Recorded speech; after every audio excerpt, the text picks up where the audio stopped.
আৰু এয়া ঢৌ সাগৰীয়া ঢৌ বুলি ক'লে ভুল নহ'ব।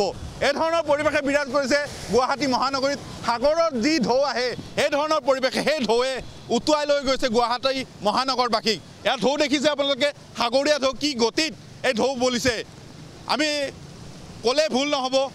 এই ধৰণৰ ঢৌৱে বিৰাজ কৰিছে। যিকেইখন বাহন আহিছে, যিকেইখন বাহনে পানীত সোমাইছে, তাৰপিছতে ঢৌৰ সৃষ্টি হৈছে। এই বাহনখন দেখুৱাইছোঁ, আমি দেখুৱাবলৈ চেষ্টা কৰিছোঁ। এই ধৰণৰ পানীত ডুবি গৈছে বাহনসমূহ, তাৰপিছতো প্ৰশাসনৰ খবৰ নাই, প্ৰশাসনৰ কাণসাৰ নাই। এয়া হৈছে গুৱাহাটীৰ স্মাৰ্ট চিটি। এয়া আমি এখন এখনকৈ প্ৰত্যেকখন বাহনে ৰৈ গৈছে। দাদা আপোনাৰ ষ্টাৰ্ট বন্ধ হৈছে,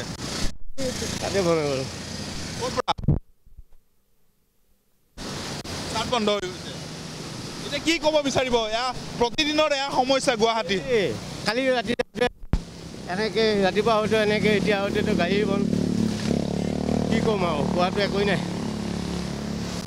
আৰু আমি দেখুৱাবলৈ চেষ্টা কৰিছোঁ কি ধৰণৰ পৰিৱেশে বিৰাজ কৰিছে। খুব এটা পয়া লগা দৃশ্য গুৱাহাটী মহানগৰীৰ। প্ৰতিদিনে এই ধৰণৰ বানপানী আহে। প্ৰতিদিনৰে এই যি 2-3 দিন ধৰি বৰষুণ হোৱাৰ ফলতে প্ৰতিদিনে, যোৱাকালিৰ দিনটোতো হৈছিলে এই ধৰণৰ কৃত্ৰিম বানপানী, তাৰপিছত ক্ৰমান্বয়ে কমি গৈছিলে, তাৰপিছতে এই ধৰণৰ পৰিৱেশে বিৰাজ কৰিছে। আমি দেখুৱাবলৈ চেষ্টা কৰিছোঁ। মোৰ ষ্টাৰ্ট ইয়াৰ পৰা বন্ধ হৈ গ'ল, বন্ধ হৈ গ'লে তাৰ ষ্টাৰ্ট নোহোৱা গ'ল গাড়ী।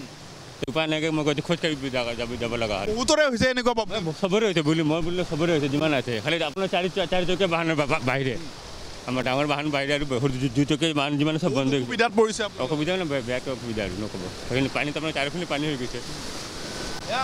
চাৰিওফালে পানীৰে উপচি পৰিছে। তাৰপিছত জনসাধাৰণ ওলাই আহিবলৈ কিছু সমস্যাত পৰিছে। ওলাই আহিছে যদিও নিজৰ কৰ্মস্থানৰ বাবে ওলাই আহিছে, আৰু সেই যিসকল জনসাধাৰণ ওলাই আহিছে, যিসকল মহানগৰীত ওলাই আহিছে, তেওঁলোকে কিন্তু সমস্যাত পৰিছে। কোনোবাই যদি বাইক ষ্টাৰ্ট বন্ধ হৈ গৈছে আৰু কোনোবাই ৰৈ যাবলগীয়া হৈছে, কোনোবাই ফচি গৈছে, কোনোবাই গাঁতত পৰি ফচি যাবলগীয়া হৈছে। আমি চেষ্টা কৰিছোঁ কংক্ৰিটৰ মহানগৰীত কিদৰে আহিবলগীয়া হৈছে, কিদৰে জমৰ যাতনা ভুগিবলগীয়া হৈছে, আমি দেখুৱাবলৈ চেষ্টা কৰিছোঁ। এয়া আধা ডুব গৈছে, সম্পূৰ্ণভাৱে ডুব যাবলৈ যদি এঘণ্টা আৰু এইদৰে বৰষুণ আহে, সম্পূৰ্ণভাৱে গুৱাহাটী মহানগৰখন ডুবি যাব। আমি দেখুৱাইছোঁ এয়া কি ধৰণৰ লেতেৰা পৰিৱেশত নলাৰ পানী আহি ৰাস্তাত পৰিছে, তাৰপিছতো কাণসাৰ নাই প্ৰশাসনৰ। এয়া দেখুৱাবলৈ চেষ্টা কৰিছোঁ। বৰষুণ আহিয়ে আছে, বৰষুণ কিন্তু এৰা নাই, বৰষুণ আহিয়ে আছে, তীব্ৰভাৱে বৰষুণ আহিছে, ধাৰাসাৰ বৰষুণ আহিছে। এয়া বেলতলা ছাৰ্ভেৰ পৰিৱেশ। বেলতলা ছাৰ্ভেত ৰাতিপুৱাৰে পৰা এই ধৰণৰ পৰিৱেশ।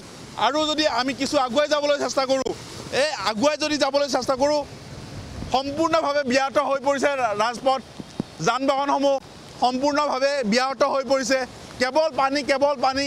আমি দেখুৱাবলৈ চেষ্টা কৰিছোঁ যে প্ৰত্যেকগৰাকী দুচকীয়া বাহনৰ গৰাকীয়ে হওক বা চাৰিচকীয়া বাহনৰ গাড়ী, এয়া মহাসাগৰ পৰিৱেশৰ যি ঢৌ, এই ঢৌ য'ত নদীত এনেদৰে ঢৌ হয়, এয়াও ঢৌ দেখা গৈছে।